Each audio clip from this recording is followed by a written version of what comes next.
Special thanks to our title sponsor this season, IGS. Founded in 2013, IGS develops Industry 4.0 solutions in the global AgTech and commercial lighting markets.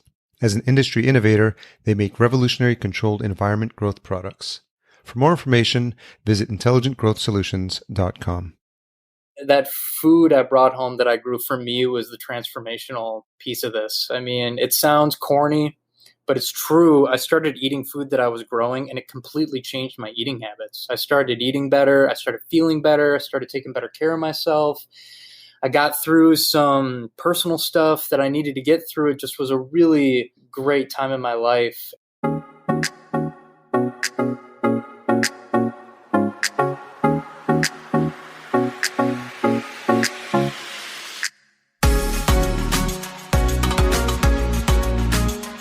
Welcome to the Vertical Farming Podcast, weekly conversations with fascinating CEOs, founders, and AgTech visionaries. Join us every week as we dive deep into the world of vertical farming with your host, Harry Duran. Vertical Farming Podcast, welcome back, episode 11. If you're new to the show, this is the podcast where we interview fascinating CEOs and founders of some of the leading vertical farming companies from around the world. I'm your host, Harry Duran. In case you missed last week's episode, I had a great conversation with Scott Massey of Helioponics and their fantastic grow pod solutions. As a new CEO, Scott told a fascinating story of how he got started with the company and what he's quickly had to learn on the job as interest in the grow pod has picked up steam. If you haven't listened to it, I highly recommend you check it out, episode 10. This week, I have the privilege of speaking with Alex Tyink. Alex is the president of Fork Farms, an organization that started on the principle that growing fresh and healthy food is a vehicle for positive change in the world. It's their belief that having consistent access to the freshest, highest quality food is a human right. In this interview, we discuss Alex's unorthodox path to entrepreneurship, hydroponic farming, and the impact COVID-19 has had on Alex's business, which has been a consistent thread throughout the season, given where we are in the world today. Alex talks about how he got involved in AgTech, where he got his entrepreneurial drive from, and his experience moving to NYC, which we have a shared passion for. He breaks down the business model of Fork Farms, the curriculums they offer, and the idea behind the Flex Farm. We learn what Alex has discovered throughout his entrepreneurial journey in AgTech and the challenges and obstacles he's had to overcome as he continues to grow the team and the business. We talk a little bit about what excites him about the future of Fork Farms, AgTech, and a tough question he's had to ask himself recently. As promised, here are a couple new reviews that came in the past few weeks. Thanks to Danana Split 617, great name. I've listened to about 4 of these podcasts so far, and I've really enjoyed all of them. The speakers feel genuine, and their stories are fascinating. I'm using this podcast to, quote, learn the language of vertical farming so that I can hopefully transition into the space in the near future. Keep these podcasts coming. Thanks so much for that inspiring review. Tommy Wami writes, fascinating and diverse guests with great discussions, a significant source of information that just isn't available anywhere else. If you're enjoying this episode or you've enjoyed past episodes, I'd love it if you leave a rating and a review at ratethispodcast.com/VFP. Okay, let's jump into this conversation with Alex. So Alex Tyink, thank you for joining us on the Vertical Farming Podcast. Thanks for having me. Having a chat in the pre-call, and I understand that this is your first podcast interview as well, so thanks for allowing us to experience that. I've done some interviews in the past, but this is my first podcast, so exciting. Thank you. Do you listen to any? Yeah, I've got my favorites, just like everybody. I'm not a huge podcast junkie, but I can definitely appreciate it. Yeah. Absolutely. I think the benefit of it, what I've seen, I've been doing it since 2014, is the portability of it. So whenever I get some free time, if I'm making dinner, walking the dog, or just go out for a walk, and I was like, oh, I gotta catch up on a couple of episodes, and I can just queue them up on my podcast player. And I'm actually listening at a higher speed now, so I can listen at like 1.5x, 2x as well. You can get through more faster. Yeah, we just moved our offices, and I've got a longer commute, so they've come in very handy. Yep. Yeah. Commutes are almost, for a while there, were a thing of the past, right? All right. Yeah, I know. Yeah, it feels good in a way to get at least a little bit of semblance of reality. So yeah, maybe that might be just a good place for add some context. We are towards the end of July. Still, I don't know whether this is considered phase 1.5 or phase 2 of COVID at this point. We sort of Yeah. like stumbled our way through this. So I'm wondering what was the impact initially for you and the company? What's been happening so far since then? Yeah, it's a great question. I mean, it seems like generally affected people in the industry fairly well, which for me, there's a little bit of guilt that comes along with it, to be honest, just because there are so many people out there suffering and so many people where this has been really a difficult challenge. But at least at Fork Farms, people have to eat and people still want to eat good, fresh food. And, there's a lot of places where people are stuck in place and, the opportunity to grow their own food right there on site has been a blessing for them. And so we're really lucky that we get to help them with that. And was there a big disruption? What did you see in terms of the supply chain? Because that's what I've been hearing from earlier conversations I've had with folks as well. Well, for us on the manufacturing side, we're lucky. We do all of our manufacturing in the US, and actually we do it within a 100-mile radius of our office in Wisconsin. So it really is an American-made product, a Wisconsin-made product, and a lot of our manufacturers had to go to half production time because they have to socially distance the assembly lines. And so that was a challenge. We just had to get through the initial lead time lag that created. But luckily, we've got a really great set of partners on that side of the business, and they were really accommodating, and we kept in a lot of ways, I think we were a benefit to their business because, some people had to slow down their production during this period, and ours has been going the other way. And so I think that was really good partnership development. And we're just hearing all sorts of reports, though, from the folks that are calling us looking for the hydroponic systems that they are, really feeling the food supply chain disruption side of it, where, we're seeing the reports. I'm sure a lot of your listeners are familiar with this too, of all the food that's being tilled under in Southern California and Mexico and places like that. And I think that's really where a lot of these vertical farming organizations, even more broadly, are really finding a deeper social benefit that they provide, right? Is that we don't have to stop production. We have that consistency. We have that year-round availability. And, it just has become almost a matter of survival for some people. I mean, we work with some broadline distributors where they're talking about significantly increasing their investment into their vertical farming programs because they're really feeling it. I mean, on top of, all the COVID stuff, then you also have foodborne illness outbreaks at the same time, right? Where we're throwing away routine again. And for us, it's a perfect storm. But again, you feel terrible saying that because you just wish it wasn't as necessary as I think it's becoming. So winding the clock back a bit, can you talk a little bit about how you actually got into the world of vertical farming, AgTech, agriculture, wherever you think it's appropriate to start, just to set some context for people to hear the origin story? Yeah, well, I have a unique story, and I won't give you all the nitty-gritty details, but I actually come from classical music. Seems like in the industry, there's a lot of career refugees. There's a lot of people who found their passion through this in a lot of different ways. But you have a similar story too, Harry. So, no, for me, I love music, and I was an opera singer, and I moved to New York. That's what I went to school for. I moved to New York, and that's where I was first exposed to urban agriculture. And during a summer, I volunteered for a rooftop farm. Really, as being a kid from Wisconsin, I needed something to do during the summer months just to get outdoors a little bit.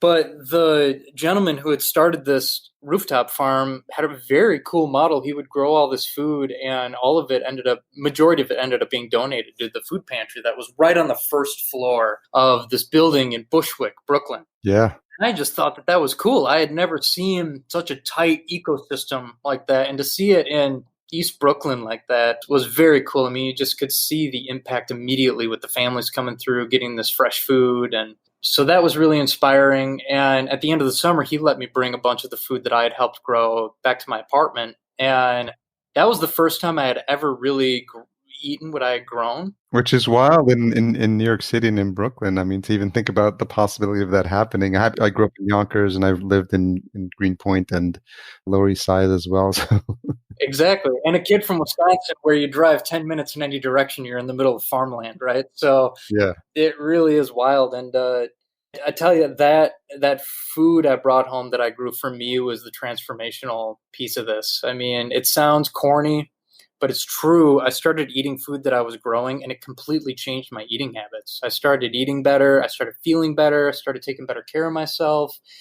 I got through some personal stuff that I needed to get through. It just was a really great time in my life. And I think through that process, I had this little aha moment where that blood, sweat, and tears, when you put your energy into things, really can be a powerful vehicle for change, personal change, and I think social change. I think as I've done more and more of this work, I've really realized that emotional connection and getting people involved and connected to anything is what ultimately drives behavior, in my opinion. And we've seen it now time and time again. But so anyway, to make a long story short, I decided I wanted to do this for more people. So we got involved with New York Public Schools, a couple other groups, got some United Way in New York funding. And just with the other ragtag band of folks, we were really passionate about it and started building rooftop farm soil and hydroponic, aquaponic systems, all using what at the time was state-of-the-art technology and in some ways still is. So a lot of the, the vertical rack systems, horizontal tiered system, tower type systems,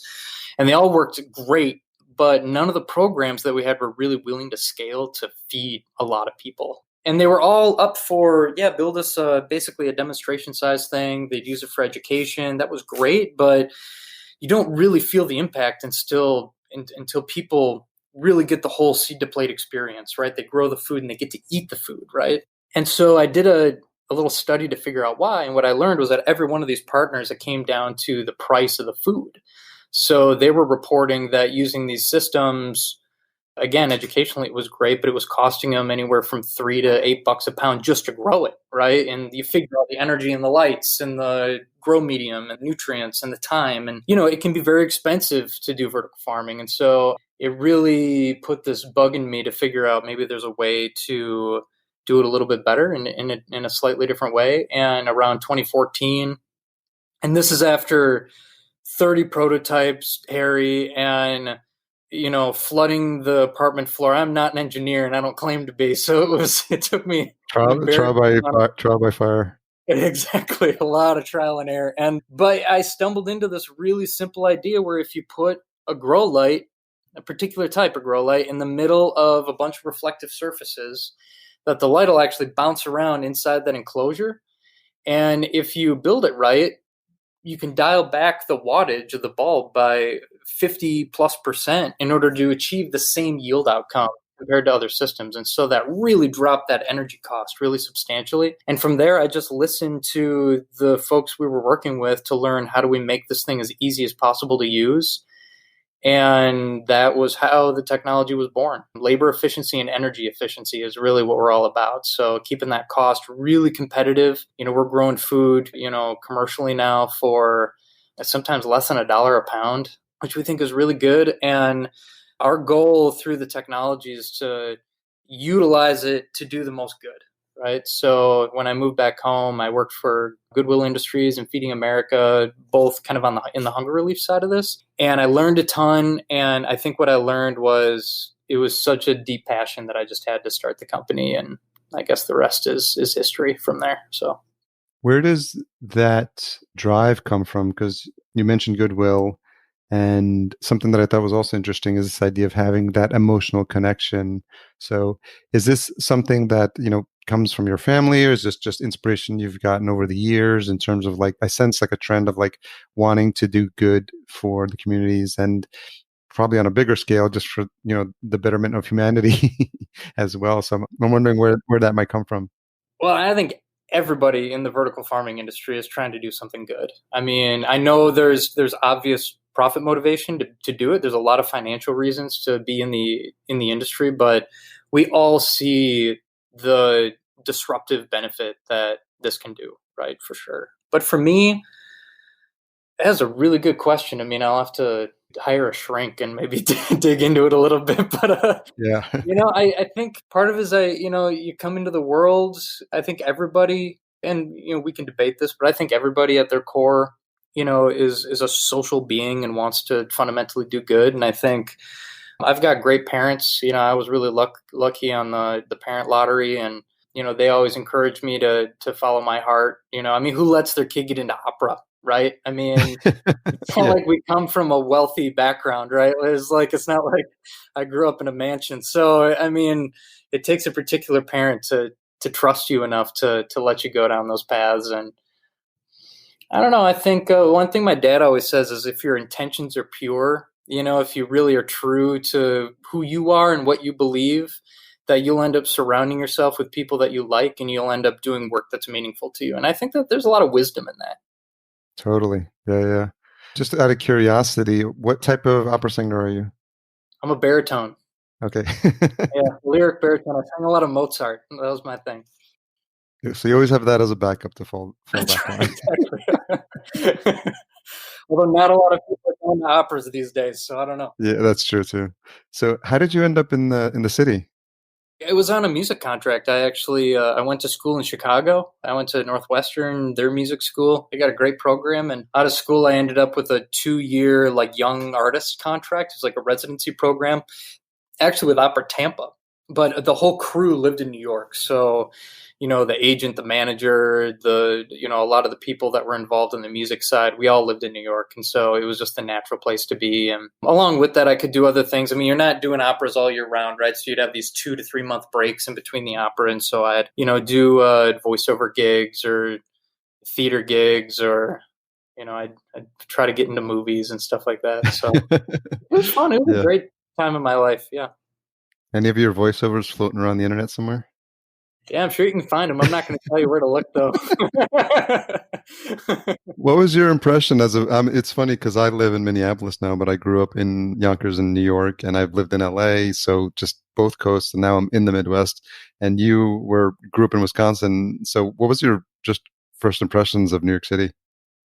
First impression was it was dirty and huge. I mean, the biggest thing I think that struck me immediately is that when I moved there, I lived in Inwood, which is way Oh up. yeah, For the listeners that don't know, that's way on the top of Manhattan. You're basically in the Bronx.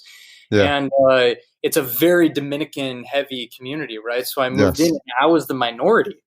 And coming from Wisconsin, where I was white people everywhere, being the minority was a really incredible experience. I mean, just really alters your perspective in a great way. So a lot of good mofongo and other good Dominican dishes up there that I miss. So yeah. Love mofongo. That's great. Well, it's interesting because you got to see both perspectives, and as you were talking now about agriculture. I mean, coming from Wisconsin, you think agriculture, you think big farms, and then you go into the city and you just see how everyone is so condensed into one area. And even in places like New York City, you do have these deserts where people don't have access to fresh food, and it's all they have is the bodega at the corner. So, I imagine, can you speak to maybe seeing that dichotomy in terms of and how that may have influenced, some of the work you're now doing?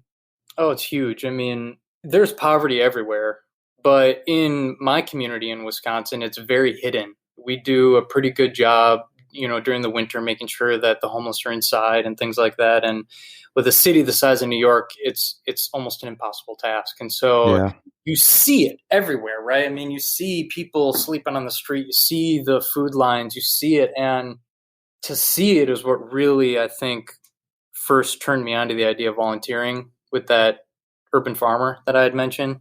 Just really hard to wrap your head around coming from privilege. I mean, I'll admit that I didn't come from a wealthy family, but we certainly didn't starve. I mean, we were never in a hurting position. So that was big. And then when I really started to dig into the industry, I learned how broken the food system really is. I mean, 60% of all the food that we're eating as Americans is ultra processed, right? And we know Yeah. through all of these clinical studies that ultra processed food is directly linked to increased mortality due to all sorts of chronic diseases, heart disease, type 2 diabetes, stroke.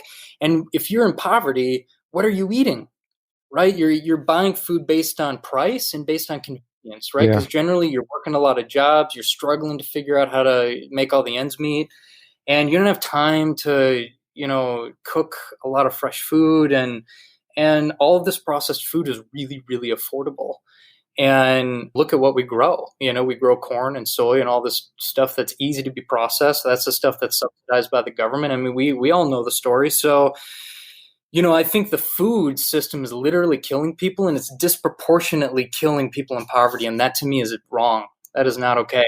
So how do you take vertical farming technology and drop it into areas where you're going to move the needle there the fastest? And that's really the whole idea behind the company. And believe it or not, some of the largest food deserts in the country are in rural communities, which is crazy to me. The people who are growing food in this country are the ones that are disproportionately starving. So, we're actually working with a lot of healthcare systems that serve rural populations to figure out, all right, let's put vertical farming systems in the rural schools and in the rural clinics and in these places so that we can start building food system resiliency where people live. And it's really working. We're really having a lot of luck with that. Yeah, I think part of this is also just educating people in terms of like what the challenges are and how the different variations of vertical farming can fit a wide variety of needs. Because I think when people initially come into it, they think of like the historical model of like, the big factory with like the tall towers and like that's all that vertical farming is. But when I had a conversation with Virginia Emery of Beta Hatch, and she's doing insects for feed, and that's vertical, that's indoor farming as well. So it's just, and then I spoke to the folks at Smallhold who are doing mushrooms, and so it's really interesting to kind of see the variety of what's happening. But specifically for what you're doing with pork farms, can you just kind of talk through what the initial models, you touched on it briefly, like what the model is, but for folks who don't know, what is the actual product and what are the use cases for it? Yeah, sure. So we're in our fourth generation, commercial generation of the system. The first one was made out of stainless steel and cost $12,000. So we only sold 8 of those. But it's grown pretty quickly since then. I think the fourth generation of the product we launched earlier this year, and there's already, I want to say, 100 or 2 out there. So for us, the idea is let's put a farm in a box and let's make it so easy to use that anybody can be a farmer. And so the Flex Farm is a product that grows highly perishable food. So we decided to focus the grow environment on things that we're going to provide the fastest ROI and the fastest nutrition outcome for customers. So the way I explain it is that potatoes don't really work in indoor farming right now commercially. It's grown regionally all over the country. They're cheap to ship. They're really dense. It's a storage crop. We have year-round availability, all of it, right? No, why are we going to grow it indoors, right? It doesn't make a ton of sense. Yeah. But leafy greens, your lettuces, spinach, all your herbs, soft fruits like strawberries, these are the things that have a lot of value to a local food system. So that's really what we've focused our design on. Now, we've had partners, especially on the educational side. Teachers love playing around with things. So they'll grow kumquats and apple tree starts and pumpkins and all sorts of weird stuff in it. And Wow. It works. I mean, they've had success. If you're really looking to feed people, we try to push people into these highly perishable products. So it fits in about the size of a standard refrigerator, about 3 feet by 3 feet. It's about as tall as I am, 5.5 to 6 feet tall. But it has in it 288 plant positions. And so it grows 20 to 30 plus pounds of food every 21 to 28 day cycle. So a lot of that's dependent on what you're growing, the varieties you choose. But, you can see how 20 to 30 pounds, it's a serious food production system. I mean, we're not talking about tabletop unit or something that is more for hobby purposes, right? These are for people who really want to feed people. And what we find is that, like an educator, they'll partner with us because there's so much intrinsic educational value with something like this. But also, there's a serious impact that they can make on the lunch line. And over the years, we've figured out how to, when you talk about use cases, we've really templated out for a lot of these industries ways that we can break some of the farm to table paradigms that have existed. So one example is I ran a farm to school program when I was at Goodwill, and it was really hard to figure out how to get local food on the lunch line just because a lot of these schools use a third-party food provider, and it can be hard to navigate the food safety side of it. And it's overwhelming for the food service director. So it was hard to to implement, but we've been able to create templates with our system that creates a really clear and easy pathway to get this food on the lunch line in a consistent, safe, easy way. And it doesn't require us to reinvent the wheel, right? We have it. It's worked. It's been approved by some of our best food service partners like Chartwell's, Aramark, Taher Food Service, folks that they've been doing a long time. And the collateral benefit is that a lot of these schools then, they know how to do it. And so it makes it then easier for them to start to bring in other local food products into their program as well.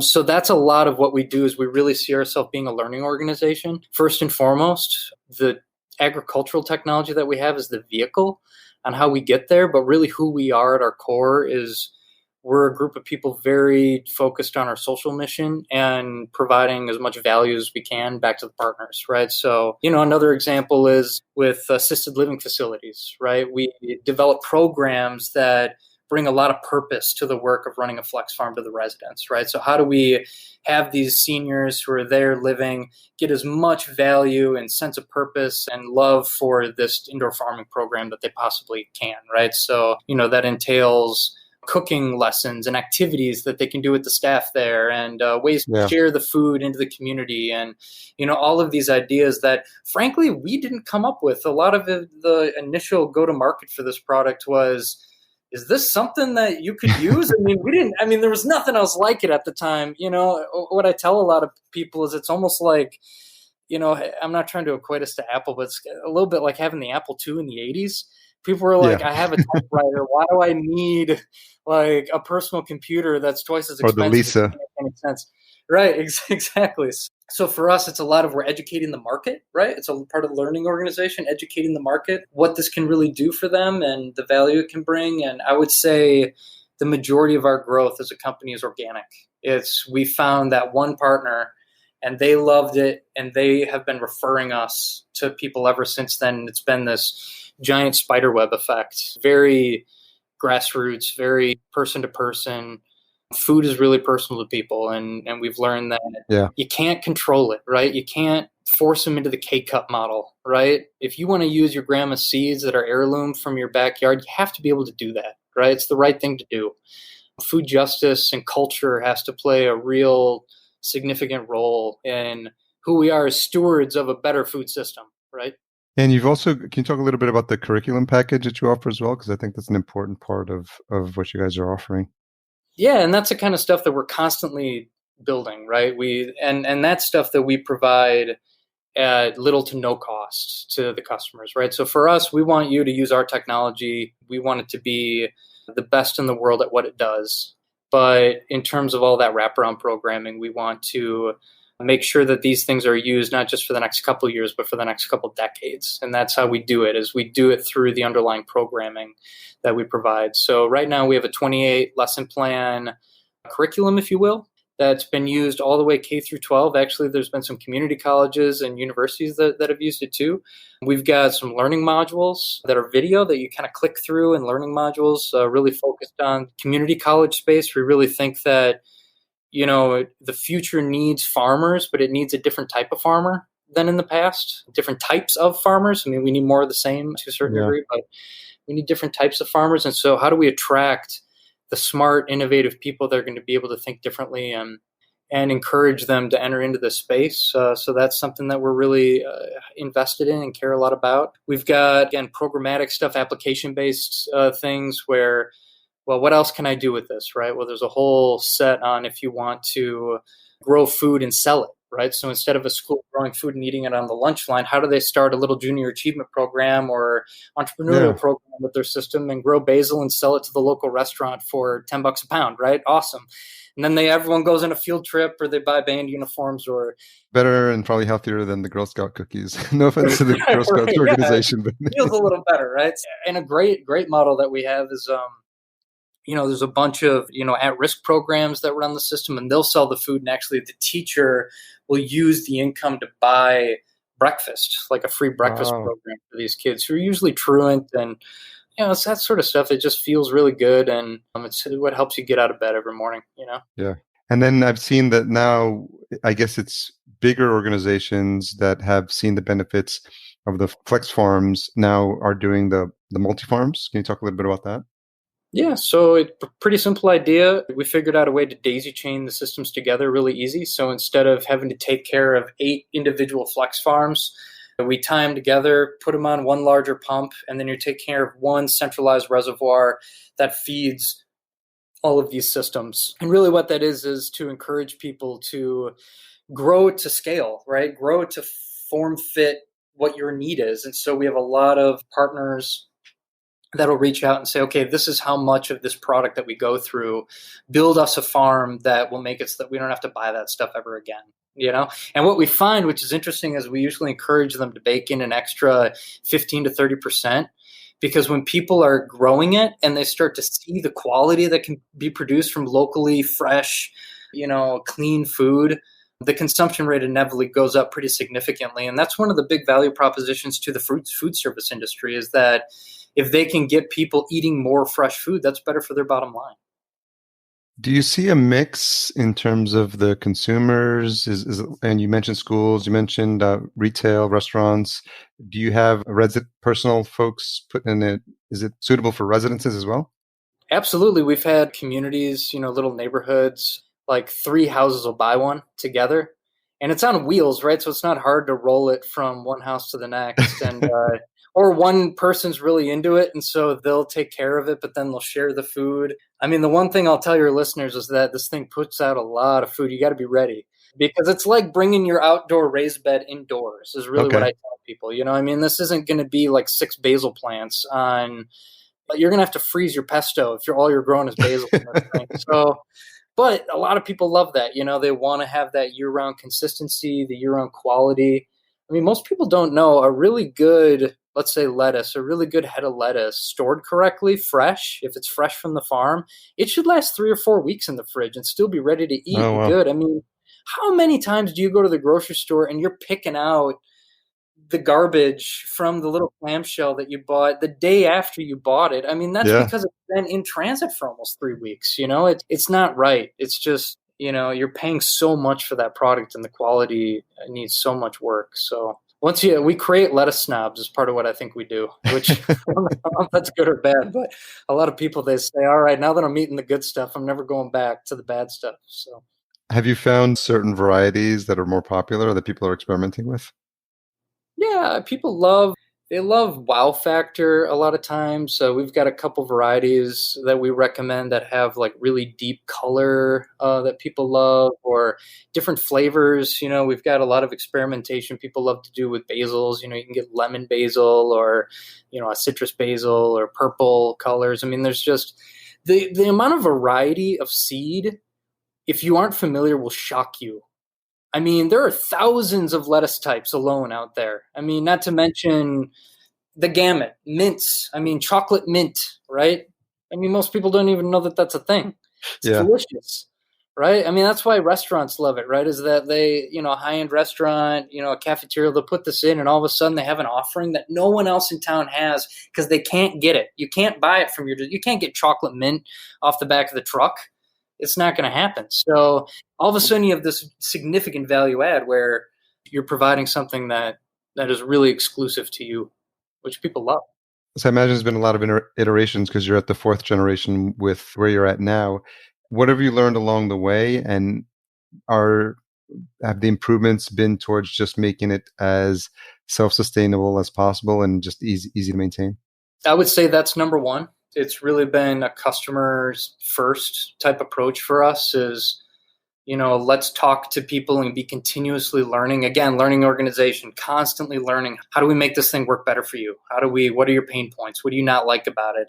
Or what do you struggle with? I mean, whatever it is, we want the feedback, and we've really tried to take that feedback to heart. And I'll tell you, Harry, every dime that we've made in the company, we've put back into innovation. I mean, we are a for-profit company, but we really act like a nonprofit in a lot of ways. I mean, we have shareholders, but they understand what we're trying to do, and they're willing to wait on the return in order to see something bigger than any one of us happen. And it's bigger than me. I mean, I was the idiot that started the whole thing, but there's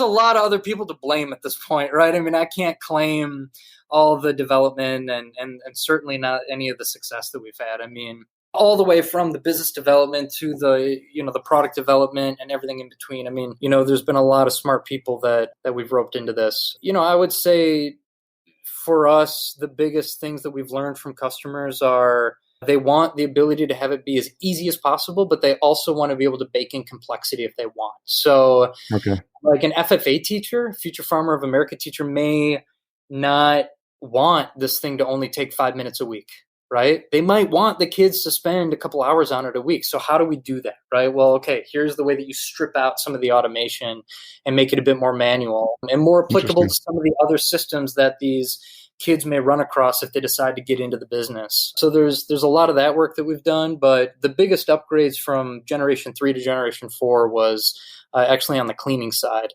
People hate cleaning. Generation 3 had this snapping gasket mechanic that was really nice because you could easily pull different plants out. You could do different sizing and things like that. But, really they were tough to clean. There were a lot of little grooves in it where you had to either soak them and things like that. And we decided to completely do away with that. And we instead moved towards a panel model where this panel is removable and it's the size of a dinner plate. So it fits in any residential or commercial dishwasher. It's made out of a food grade plastic that's dishwasher safe. The cleaning of this, you have to do a deep clean once every 3 to 6 months. And the clean itself used to take about 90 minutes, and now it takes about 15 minutes. And so for us, that was the biggest thing. Also on the assembly side, our light tower internally, it used to be made out of powder-coated steel LEDs, and we moved towards a different LED design where it actually comes pre-assembled now. And so the goal is just to have people focus on the thing that's going to build that emotional connection, right? That's really the highest level goal that we have. And so how do you do that? Get them up and running as quickly as possible, have them have a lot of success for their first crop, teach them how to experiment intelligently so that they continually have success, build in programming that has a lot of staying power, make them feel really good about what they're doing and the network that they're a part of. We do a lot of community building as an organization. There's like a Facebook group of users where you can get in and talk to other users. So instead of calling us, hey, how are you using this thing in this context? Perfect. It's better coming from somebody else, right? Because they're the ones with that experience. I mean, we run our own units, but it's limited, right? I mean, against the 500 plus installations that are out there, I mean, we got to leverage that knowledge that's out there, right? And bring that into the ecosystem that we're building as a company. And the community that you're building, because that was something that I was going to ask you about. Like if you've started to see and started to, get all the customers talking to each other, and, there is something that happens when you're all feeling like you're working, you've all got the same product or variation of it, and you're excited because now people are sharing success stories about they're growing, what they're trying, experimenting. And it's interesting when that starts to happen and they start to have conversations and help themselves out as well without waiting for like a rep to jump in and answer a question. You'll know it's taken off when like they're helping themselves and answering their own questions. Well, exactly. And now that's the information that we pull when we say, okay, this person, they solved this problem, which is amazing, but we can make it even more intuitive by improving the product, right? Okay. Yeah. You can start to pull information out of the community, or you can say, hey, a lot of people are asking this question on the community. We can do like, this is a stock thing that comes included now, right? So always learning and trying to just amplify that voice. But you're absolutely right. I mean, our partner, we call our customers partners because they really are, right? I mean, we're trying to continually check in with people and make sure they're having a good experience. And, I would say that's also in a lot of ways our sales force. I mean, we've got all these folks out there who are having a good time. And it's always been our theory that if we take really good care of them, hopefully they take care of us. And I think that's by and large been the case. Can you talk a little bit about growing the team as a new CEO and some of the challenges you've had and even thinking about like when's the right time and who's the right person, because they're obviously important as you grow the organization? Yeah, it's a great question. Timely, actually, because we're in the middle of a hiring process, actually. So if any of your listeners are looking to get into the business, give us a call. I think in the beginning, I didn't do this as well as we are now. And there's, a long way for me to go, which I think is true for everybody. But I think our focus has been on really helping people understand what this is on the front end, really helping people understand who we are as an organization, because now we do have And it takes a long time to do this, but we do have a real good sense of our culture, and it's continually evolving and growing. But in the beginning, you don't even really know what your identity is. And I think being able to share that identity in a strong way will help people almost self-select out, which I think is an important part of that process. Help people understand if this isn't right for them, make it very clear what's critical culturally, but also the team is evolving the culture as we speak, right? I mean, we are who we are as people. And so I think the key is to hire people who diversify your team skill set and diversify the opinions, but also really jive with the kind of key behavioral aspects that you want out of your work culture. So, things like humility and things like the ability to, fail forward fast and to be inclusive in your thinking. And, a lot of these qualities don't come naturally to everybody. That's okay. It just means that maybe it's not the best fit. And for us, we're really looking to build out a team of people who don't necessarily think all the same, which I think it's sometimes hard to wrangle that. But I think the value is that you get really strong opinions sometimes about things. And, there are times where sometimes I have to say, we're not all going to agree on this. So this is the way that we're going to go. But generally speaking, if you hire a lot of smart people, we can logically come to consensus. And I think that's been a huge milestone for us, is getting to that point where we can really sit around, not necessarily agree with each other, but listen to each other, not just listen to be heard, like not speak to be heard, but to be understood kind of thing. Those sort of qualities don't come naturally, I don't think, to organizations. You have to be really intentional about that work. Yeah, and what's important, some of the things you talked about are actually the core values that you've listed on the website. It says here empowerment, integrity, unconventional, relentless, humility, and inclusive. So I think, when people come to the site, it's already speaking to the type of culture you're looking to build there. Yeah, and none of that was my idea, right? Like that's the thing is people, they look at the leader of the organization and they're like, if it's a success, he's a genius. And if it's a failure, he was never going to succeed to begin with, right? But the reality is that you just surround yourself with people smarter than you. Yeah. And they have good ideas like, hey, you have to have a very clearly defined mission statement. You have to have a very clearly defined set of values. And that's what you hire for, right? And they give you these tips. And if you, don't have such a big ego that you can't acknowledge that that's a huge learning opportunity. Again, the whole learning organization thing. I think that's been core to our success. Is there someone in the space as the company has grown in the vertical farming industry, or just someone in business that you admire or have drawn inspiration from? Yeah, I mean, everybody. I think the whole thing is inspiring. I mean, I remember way back when I was getting started, there was a gentleman in Milwaukee named Will Allen, who was running Growing Power, which is a nonprofit where he started just growing food and flowers with at-risk teens in his neighborhood. And that model exploded. The idea of, how do we use urban agriculture as a mechanism to, not just empower communities and to have great programming, but also to sustain the nonprofit. I mean, he was selling food so that he didn't have to go and get donations every year to keep the program running. And I think that sort of social entrepreneurship was really inspiring to me. The Cornell University puts out incredible information. I didn't go to school for this, right? So I had to self-teach myself how to grow food hydroponically, right? So that lettuce handbook that Cornell put out was the original gospel for me, right? I mean, I read that thing 300 times. And then you learn as you go, right? I mean, part of it is it's very iterative, but I mean, I remember when Ed Harwood at Aero Farms was getting started, I watched that. I remember Nate's story with ZipGrow and that whole thing. I mean, I've been following everybody, and all the work is important and inspiring, and I think there's room for more, to be honest with you. I think this sort of work is still in its infancy in a lot of ways. I think it's growing very quickly and exponentially, and I think we need to do it. We need to get it right, and I think, working together is going to be the key, and that's something that we're just starting to do as a company, is find partnerships in industry, and that's something that I really want to do more of as we grow. Yeah, I was going to ask you about that as well. Like, what's been your experience as you've started to engage with other folks in the vertical farming industry or in the AgTech world? I think it's been great. I mean, there are a lot of new startups in this space. We're actually, we just formed a partnership with a a venture capital group named Tyink.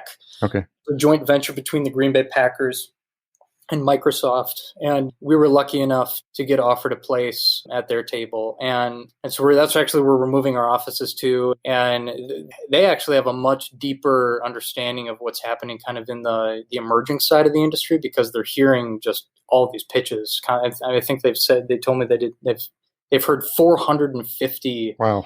AgTech pitches since they started just like a year to 18 months ago, right? So they've heard a lot, and I've through them I've learned a little bit about the state of the space, and it is growing quickly. I mean, I will say that, there's a lot of people entering the space, but I will also say that a lot of the people that have been here and a lot of the people that have been working on it for a long time are in a great position. And I think, for me, the key is to figure out how to find the strategic partnerships that are going to grow the mission, right? That's really what it comes down to for us, is that we want to stay really true to this idea of using food as medicine and using agriculture technology as a vehicle for economic development and as a vehicle for social change in a way that improves our healthcare system and then improves our educational system. And I think if we find folks that, are willing to partner with us to help us get there, there's a lot of ways that can go, right? That leaves a pretty wide open sphere for partnership, So I think it's easier said than done, but that's going to be our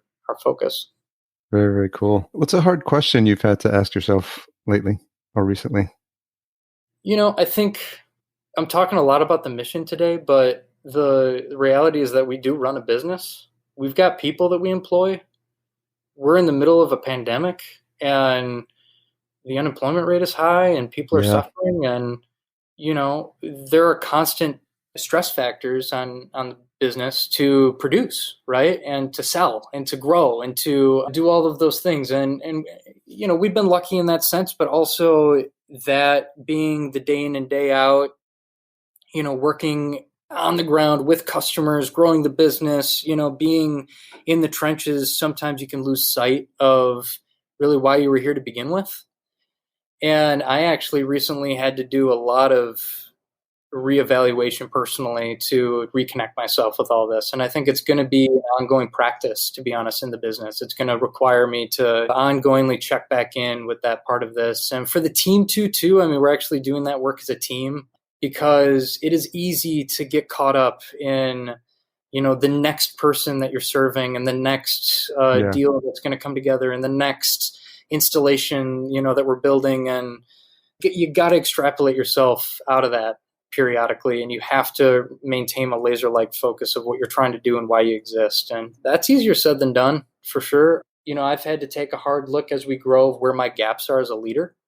So I had some leadership experience at Feeding America and Goodwill, but before then I was running my own little deals as an artist. And so, I've done a lot of reading and I've done a lot of self-education, but also sitting down with people and trying to really get honest answers from them of where are your gaps, and being self-critical in that way is also hard, but really important work. I think I'm better for it. And I think the team is and the company is, but those are, it's hard to look at yourself and realize that the way that you were doing things is not necessarily the right way. And part of it is, as the organization grows, you have to grow as well, and things can't stay the same, but also, the business will beat you up. Startups are difficult, and I think you also have to be gentle with yourself at the same time. And that's a hard balance to strike. Well, I think what's important is that you realized that what got you here won't get you there. And you have to continuously look to do that self-improvement, up-level your skill set. And at some point you actually start hiring people who are smarter than you, and then just not feeling like that's overwhelming for you, or not intimidated by that. Being able to let it go, right? As a founder, exactly. Yeah. Sometimes the hardest thing is just being able to let it go. Yeah, I can't explain. It's hard to explain how deep that difficulty is. Yeah, it's your baby, I mean, you've been nurturing this thing for years. So as we wrap up, what's the future look like as you think out, next couple of years? What has you excited? A lot of things, but I think the biggest thing is that we're really looking at scale now. I mean, I think up until this point, we've been growing at a really aggressive rate, and the market response to our work has been really strong. And And I think now we're in a phase where we're really trying to figure out how do we exponentially move that into new markets and to affect new people and do that in innovative ways and creative ways that really support the mission. And so some examples are we brought on some channel partners that are going to help us find that type of work, right? So people who can help connect into the healthcare space more concertedly and help us add value to the educational sector in the times of COVID, right? And how to work in the food service space to get out in front of the foodborne illness issue really intentionally, really start to build a better food system than what we have now. So, growing the business exponentially, but also doing it in an intentional way. And I think it's exciting to see the number of people now that are involved, that are on board to help us do that. Well, it's really exciting to hear your journey, your personal journey, and even coming from a background that most people wouldn't expect would lead to a career in vertical farming. So, but I think like polymaths, right? They have so many different hobbies. And I'm sure a lot of what you learned just growing up in Wisconsin, living in New York City, studying opera, just all these little facets of what makes you you, I think is what adds to your personality, and I think enhances you as a leader in terms of this company. And I think that's what you can draw on a couple of different things, and you're not just classically trained in AgTech business. And so I think that colors the way you approach your business, I would imagine. Yeah, and I think it keeps us differentiated. It makes us not as competitive against some of the other people in the space. We're doing different types of work because of that. And hopefully, when doing podcasts, I don't stumble over my words as much as maybe I did because I got some of that theater training. So that's true. Yeah, classically trained too. Thank you so much for taking the time to come on the podcast. Hopefully, it was a good experience for you as your first interview. Yeah, it was my pleasure. Thanks for having me. And I appreciate you sharing the story. What's the best way for folks to engage with Fork Farms and to connect with you online? Well, the first place is the website. So that's forkfarms.com. So FORKFARMS.com. And you can also, Google the business, and we've got our landline there. And, there are real human beings that answer the phone that live in Wisconsin that work on the business every day. So give us a call. And yeah, we're looking for partners, and we're looking for people that we can help in the space, and folks that potentially even want to, work with us to propel the work. So any interest you have in the business, we'd be happy to talk to you. We'll make sure we'll include all those links in the show notes as well. Thanks again, and hope you have a great day. You too. Thank you. Thanks again to Alex for sharing his inspiring story on everything that's happened with Fork Farms and how he got to this great place with his company. If you want to read the full show notes for this episode, which include a summary, timestamps, and any links mentioned, please visit verticalfarmingpodcast.com. There you'll find the information from this episode and any past episodes. And as a reminder, you heard me read them off at the beginning of the episode. If you're enjoying this podcast, please leave us a rating and a review at ratethispodcast.com/VFP. As you heard, we'll be sure to read these out on future episodes. Stay tuned next week for a very special interview with David Farquhar, making a return engagement from Intelligent Growth Solutions to talk about some of the great new projects that they're working on there. Until we meet again, here's to your health. Thanks for listening. To read the full show notes for this episode, which includes any links mentioned in the episode, as well as a full show transcription, visit verticalfarmingpodcast.com. There, you can sign up for our email list to be notified when new episodes are published.